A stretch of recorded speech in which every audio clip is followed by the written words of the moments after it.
Hi. So, over the last few weeks, I've been asked lots of questions about my spiritual journey. I've been asked to share my manifestation success stories. And I've also been asked what practices I use daily, spiritual practices and practices to release emotions. I'm also probably going to post this on YouTube. So, you may be watching this after the live on YouTube. If you are, hi. This has originally been recorded on Instagram live. And the reason I'm sharing this really is because I'm hoping that by sharing my own journey and by sharing how I do things and how I deal with things, if they come up, you'll be able to relate to this because we all have the same problems. We all have the whole spectrum of emotions, and sometimes we all have very similar journeys. So hopefully you will get something out of this. And of course, you can ask any questions during the live. I will also do another live Q&A. I'm not going to make any promises as to when, probably next week or so, where I'm going to give you some guidance. So that's going to be me answering any questions that you have about your situations. But for now, I'm going to answer the questions that I've been asked about my own journey. I've also shared on YouTube, actually, I have a video on this, how I changed my self-concept and my whole journey with my childhood wounding and my childhood trauma. So if you're on YouTube, you can find this in the description. And if you're on Instagram, you can check it out on my YouTube channel. In a nutshell, I was always like a high achiever as a child. And it eventually got to the point where I wasn't that high achiever anymore because the other kids caught up. And that really started messing with my self-worth because I'd always been up on this pedestal and suddenly I was not on the pedestal anymore. Suddenly I was average, which is not a bad thing, you know?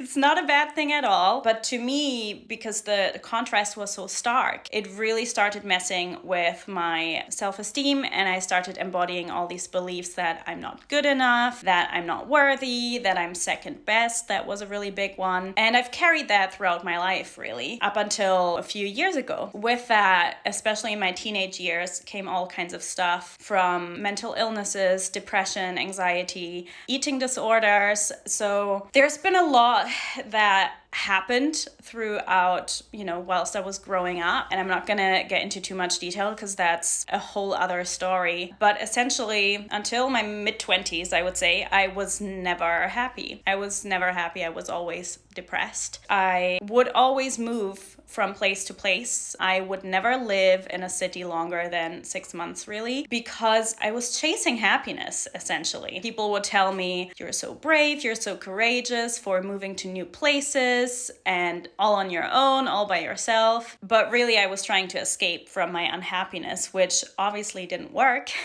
because what I was really running from was myself, because I really hated myself. I really didn't like myself. I really thought I wasn't worthy. I never got the things that I actually wanted. Things that I wanted was a nice group of friends that really supported me. My friendships had always been really superficial. I wanted a beautiful romantic relationship. That never happened. I wanted a job where I'm like super fulfilled and where I can, follow my passion. I didn't even know what that was at the time. None of that ever happened. I didn't have a bad life, but the things that I was really craving, I was never able to achieve. And, I never had this happiness from within. I never felt whole and fulfilled from within, which is really the main part. And I really want to make it clear to you that you can have whatever you want, but it's not what it's about, because you will get those things and you will still feel empty if you don't heal the stuff within. That is always my main message. I sort of had my spiritual awakening. I don't really like this term. It sounds a bit woo-woo. What happened because I was getting really, really bad anxiety. I started getting panic attacks, and I remember being at uni. I was studying marketing at the time, and I was writing my dissertation. I was in like a study room all by myself. I had a random panic attack out of nowhere. At the time, because this was my first ever panic attack, I didn't even know what it was. I didn't even know what was happening.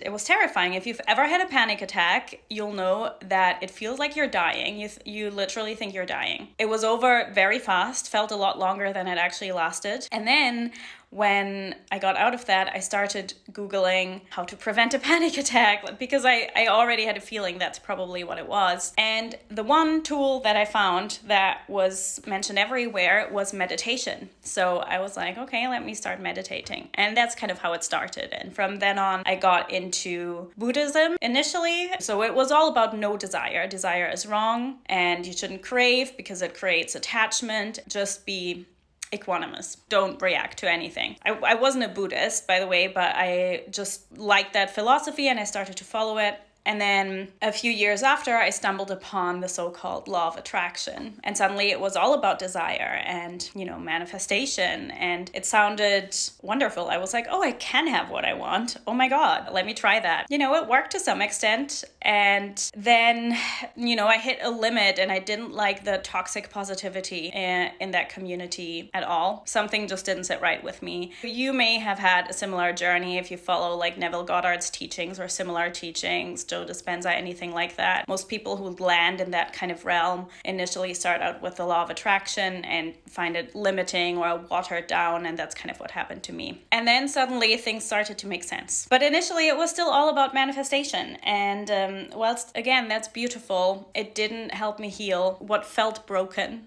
Wasn't really, nothing is ever broken, but what felt broken inside. And it took me a few years to actually realize it's not about things, that's nice, but that's not what it's about. It's really about feeling whole and feeling complete from within. So that is, in a nutshell, my journey. One of the number one questions was to share my manifestation success stories. And I'd never really talk about my personal successes because I don't want to make it about me. But I also understand that, it's reassuring for people to hear what's possible. So I thought, okay, let me think about a couple. Initially, I was like, I don't even know what to talk about because every time, and you may feel the same way, when you manifest something, even if that's like consciously, and even if at the beginning it felt impossible, once you actually get it, it feels so natural. It feels like, yeah, of course this happened. You don't even...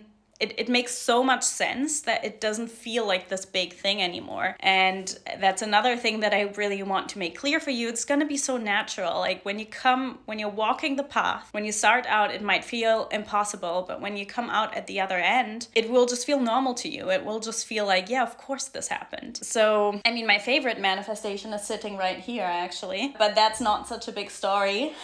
That was just literally an intention I said. I was like, I want a cat. And I want the cat to be black. I was actually looking for quite a few weeks. I didn't want to buy from a breeder because that's nothing I support. I wanted to adopt. What happened there was I actually had another kitten lined up that I was supposed to get, and that fell through. A friend told me about a website for adoption. I went on that website and I looked for a few days, and normally if after a few hours there were cats on there, put on there, because it's like adoption as well, so no one was making any money. They were gone quite fast, and I was never fast enough. It just never worked. And then I saw this one here, Otis. Literally the ad was up for like 9 minutes, and I messaged, and a day later I went to see him, and then it was all settled. Like I fell in love with him right then and there. You don't even know what I'm talking about, but I love you. So that's him. That's not even what I wanted to share. There's a few stories that I can share, actually. Number one, this was pre-Neville, but I still did exactly, what Neville teaches, just unconsciously. In 2016,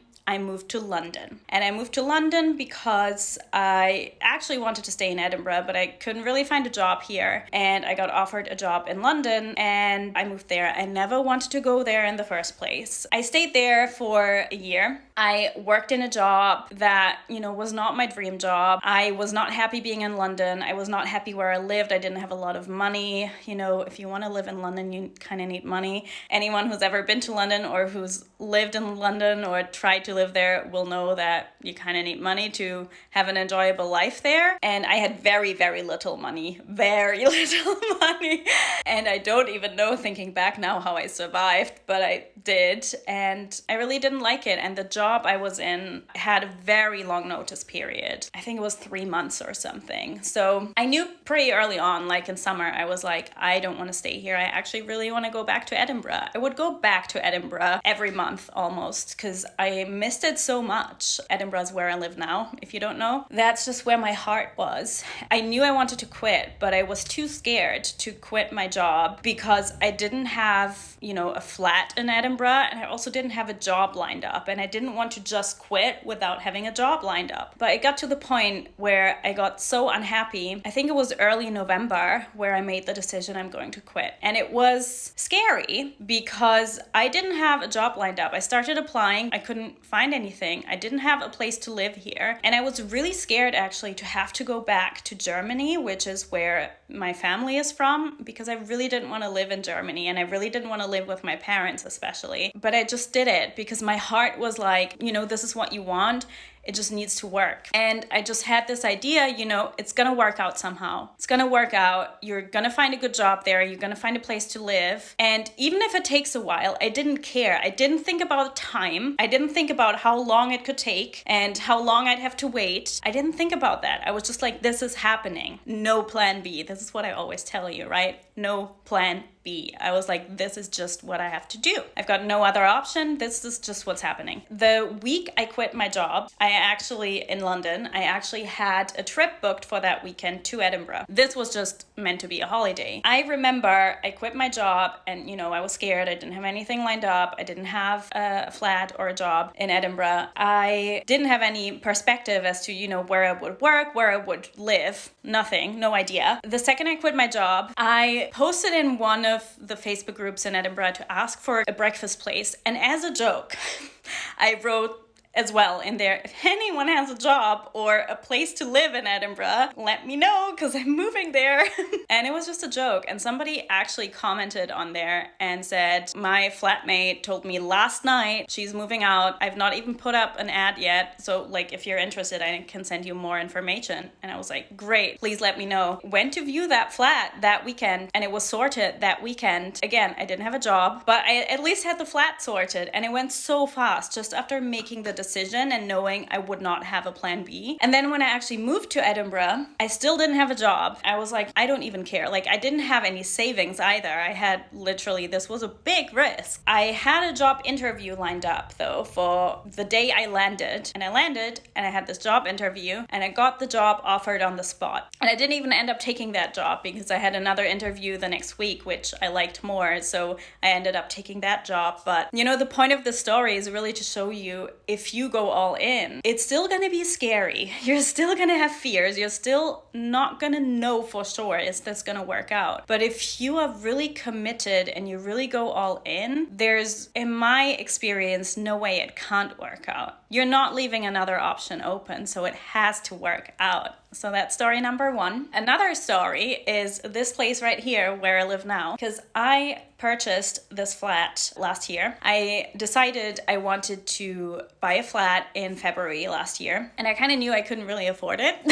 And at the time, I also was working for somebody else full-time, and it was a good job, but I didn't have a lot of money. It was a decent salary, but it wasn't fantastic. It wasn't I could just buy a place, especially not in this area, which is actually very central in Edinburgh. I went to view many flats, including this one. This viewing was about a week before the lockdowns were implemented. So I just took a risk and I put in an offer that was quite low. They accepted it. And I am convinced that they only accepted it because they already knew a lockdown was happening. I got this flat and I don't think I would have gotten it if I hadn't if it hadn't been for lockdown. Not only that, as you may know, I don't work for anybody else anymore. I'm now working for myself. I now exclusively run my business and do coaching. That's because a couple months after that, I got made redundant and I lost my job. And that is also like the magic of the timing, because if I had lost my job before getting this flat, I would not have gotten this flat because I would not have gotten a mortgage. If it had happened a few months before that I went to this viewing, I probably wouldn't have gotten this flat because they probably wouldn't have accepted my very low offer. So, it all happened in perfect timing. I know the topic of divine timing is a bit controversial, but it always happens in the perfect time for you. And that's not because there is some outside force that's deciding things for you. It's just because it's going to be perfect for you. It's just all going to fall into place perfectly. So that's that story. I've also had a question about my personal practice, and someone asked how I deal with moments of reacting. I will be honest, I don't really react too much anymore. And this is after, lots of practicing not to react. But, I always have still an initial reaction. We have the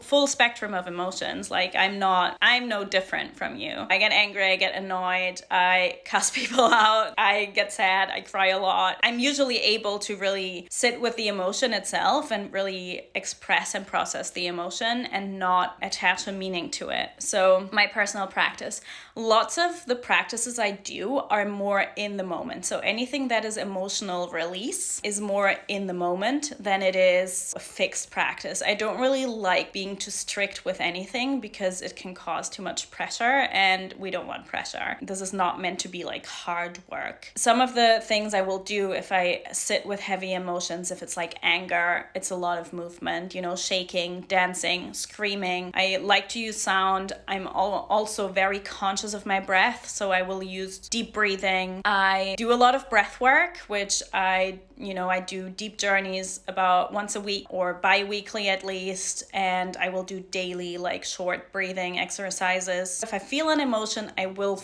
allow myself to feel it always. I will not push anything away. When I see something that I don't like in my circumstances, I don't make it mean that it's a failure or that it's the end or that I did something wrong. I'm always very conscious of the way I speak about myself first and foremost, because this voice in your head is very quick to go, you're not good enough, you're wrong, you can never do anything. But I'm always very conscious of when I'm putting myself down, because I switch it over when that's the case. And that's more important than any other affirmation or manifestation practice. It's always about you. You want to love yourself because you need to have compassion for yourself throughout a journey of healing as well. A non-negotiable for me in terms of my practice is meditation, and that is daily meditation. I either meditate in silence, or I love Dr. Joe Dispenza's meditations. I think they're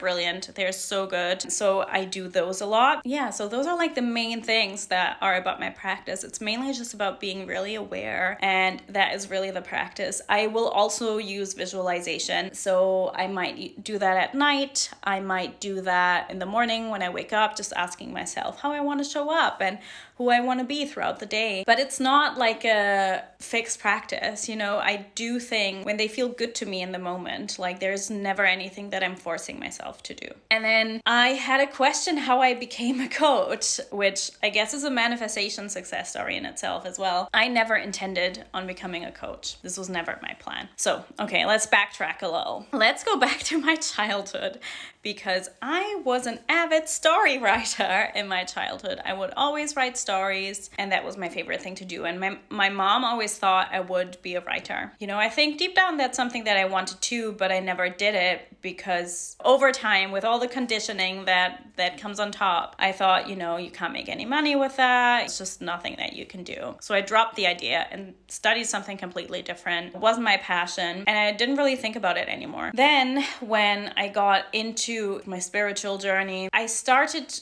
helping people. I didn't charge, that was completely for free. I helped people, and eventually people were like, do you offer coaching? And I was like, I can.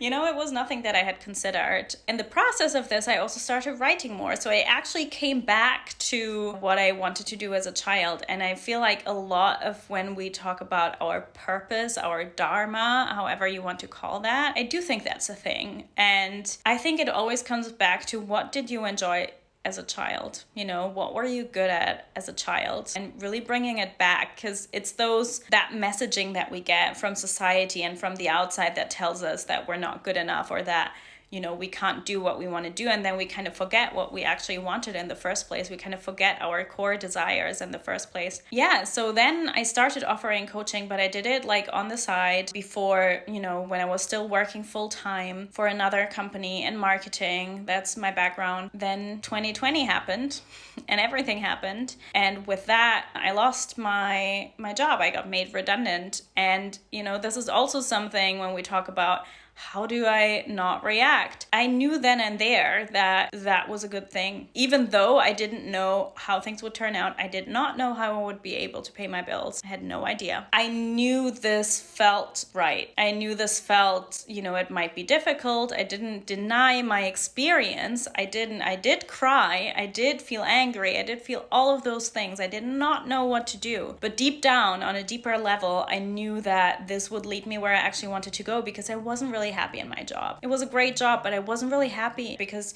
it didn't feel like my passion. And I had known that for about a year. I had even started a counseling certificate just because I wanted to do something where I could help people more. There was no intention behind this to turn it into what it is today. But it all kind of fell into place just because I followed my heart and I followed what I truly wanted, even though that might not have been specific. I knew I wanted more freedom. I knew I wanted to work for myself. I knew I wanted to write. I knew I wanted to create content. I knew I wanted to help people. So all those things were there, but I didn't know exactly what that would look like. That just fell into place, and it was not intentional, but it kind of was a manifestation in itself. I also got asked if I have ever considered writing a book. Yes.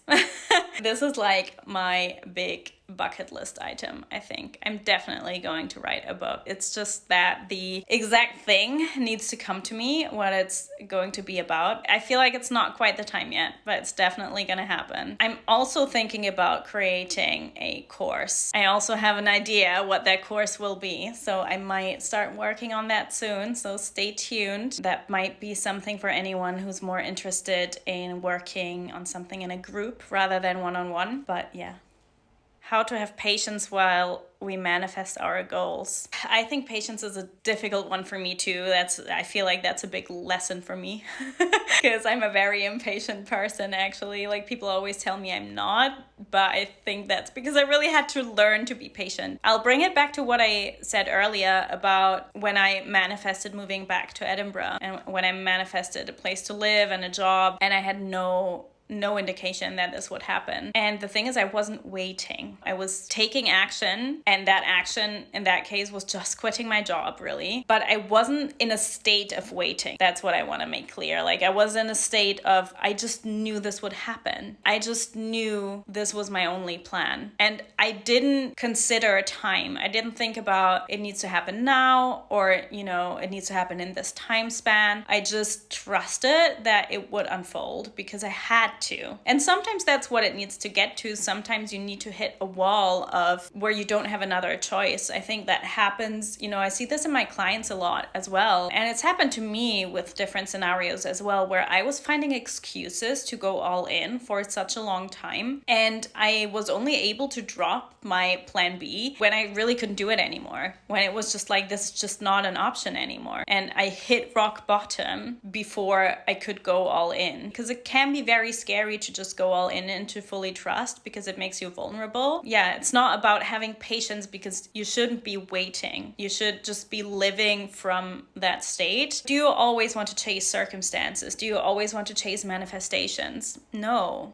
you don't. As I said, you can have what you want, but you don't want to be in a place of where you're constantly waiting for things to change. And that's what it's really about. You always say body over mind. Do you think that the feelings we have regarding our desires are more relevant than what our mind tells us? The mind says one thing and the body says something else. Oh, that's an interesting one. I do think the body is more important. Yeah.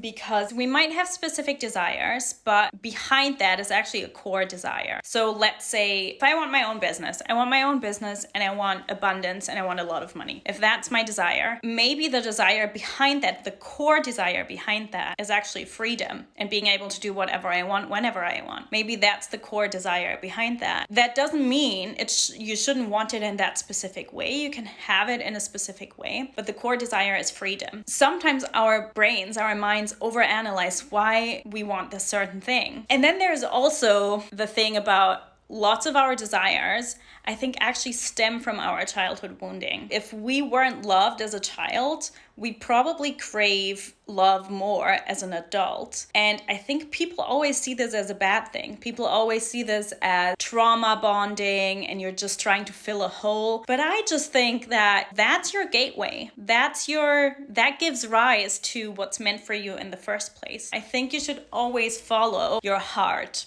over your mind, because your mind is just so logical and rational. You know in your heart if something doesn't feel right, for example. And usually what's in your mind is more the fear, the logic, I can't see how it could happen or when it could happen, or I can't see the details. In your heart, you know what you desire. I hope this makes sense. Your purpose, career, job. I believe I finally found a perfect career. My body is excited, but my mind is still talking about a different path. No, trust your body. Trust your heart. Well, let me ask you this. When your mind is talking about a different path, is that because that's what makes sense to you? That's what makes more sense to you? Or is that because you feel like that's what you want? What happens most of the time is that the reason our mind and our body are not aligned is not because the body is wrong. I think the body is always right. It's because our mind tries to make logical sense of how could this happen? What makes the most sense for me? What do other people expect me to do? Whatever the story is, but our mind is coming from logic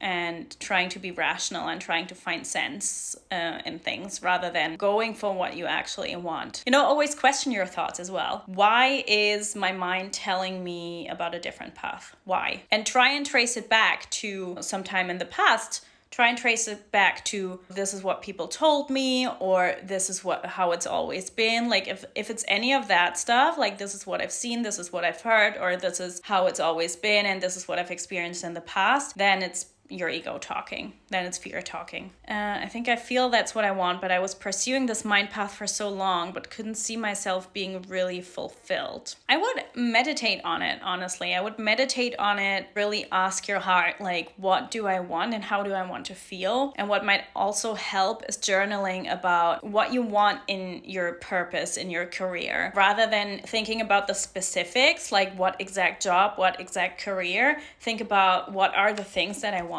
What are the feelings that I want? What are the working hours that I want? What do I want to do? Do I want to work with people? Do I want to work by myself? Like what are the things that are important for me? What are the values behind it? It's essentially just about the feeling, and the rest will fall into place. And when your mind then brings up stuff, notice whether that's fear-based or not. Notice whether that's because you're doubting or whether that's because it's what you want. And deep down you already know, because you always do. We'll end it here. As I said, I will do another live where I will give you specific guidance, because you asked me some questions as well about things in your specific situations. Maybe next week or so. If you have any questions in advance, I will post like a question sticker on my story. You will be able to ask them live, and you can also comment on this video, whether you're watching this on YouTube or on Instagram. I hope you got something out of this. I hope you enjoyed this. I am sending you so much love. I'll see you next time.